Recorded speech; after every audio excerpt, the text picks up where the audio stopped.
favorite. Well, then we're good.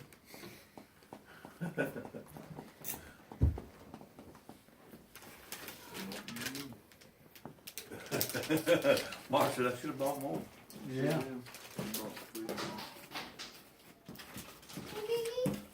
We got us popsicles. Hello, my name is Tiffany Haywood, and today I'd like to talk to you all about not smoking anymore. As you know, most of you smoke cigarettes and have for years. Some of you may have quit along the way and picked it back up for one reason or another.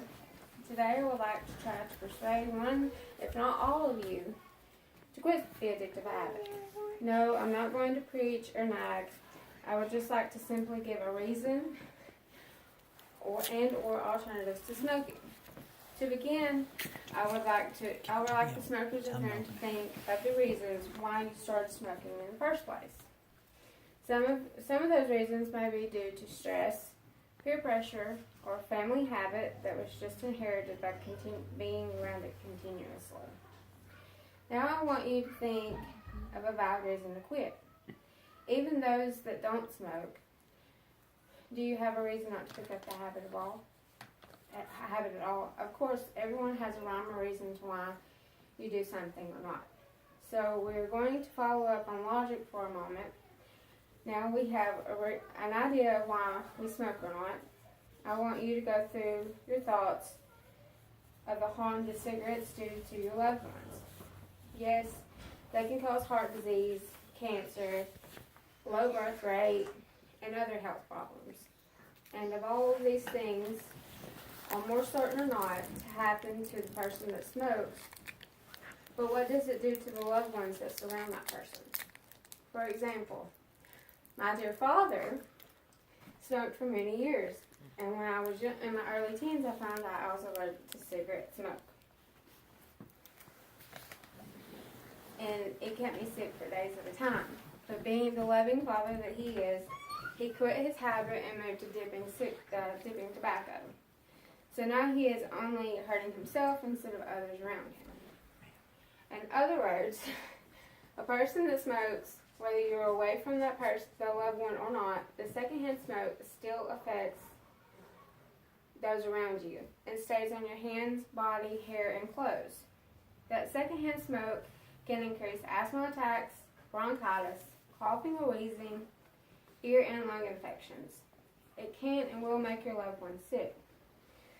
So what better reason to quit than to keep grandma, the baby, sister, uncle, husband or wife from getting any more unhealthier than they have to be?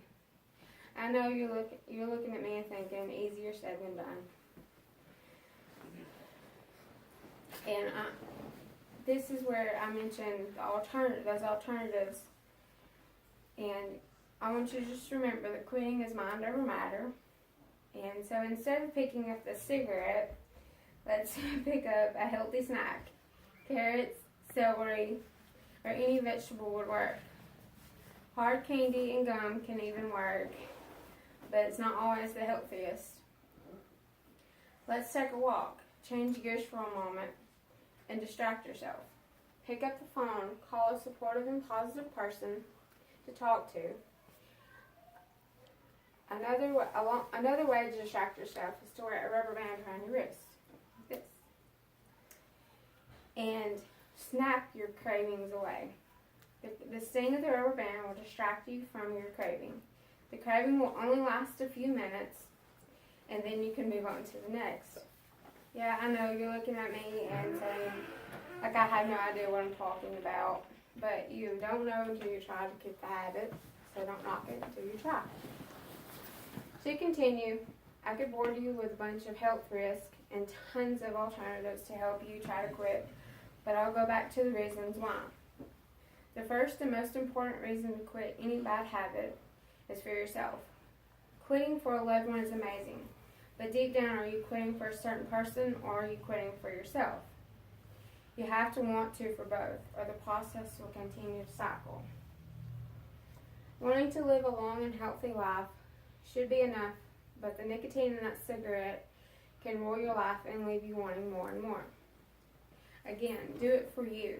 Do it to want to spend more memorable memories with your family. On the other hand, let's set a date. Let's get it together and find what works for you. Let's quit. You can start easily, but it's going to be one of the hardest things you do for yourself, but you can do it. Think of the rewards that you'll have in the long run. You'll have more time with your family and friends, more money in your pocket to spoil those little ones, and maybe, just maybe, those little ones won't follow in your footsteps. Setting a good example for children will allow them to respect you more and give them examples to live by.